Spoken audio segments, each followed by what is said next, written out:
फॉरेनला जाऊन पैसा उधळा, पण आपल्या गावच्या जत्रेची सर कुठंच येणार आहे. गावची जत्रा म्हणजे फुल टू एन्जॉय आणि राडा. अहो कारभाऱ्यांना भीती वाटते ना आकाश पाळण्यात, म्हणून मी आज किती वर्षानंतर प्रियाबरोबर गावच्या ते पण आकाश पाळण्यात कसला भारी जबरदस्त दिसतोय.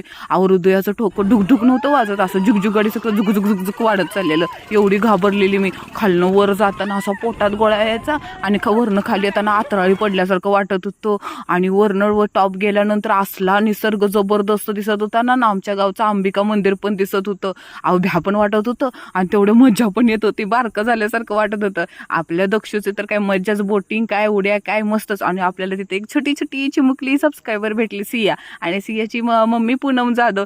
थँक्यू तुम्ही मला भेटल्याबद्दल. अहो फुल टू एन्जॉय. परत गेलो आपल्या तोंडलीचा फेमस अण्णा वडापाव खायला. अहो नाही का चटणी आणि कांदा टाकतो, एक नंबर गरमागरम 20-22 मागवले. ते पण कमी पडले ना. अहो 2-4 वडापाव कमी पडले. आमच्या बिचाऱ्या टिलूला भेटलंच नाही पोपट.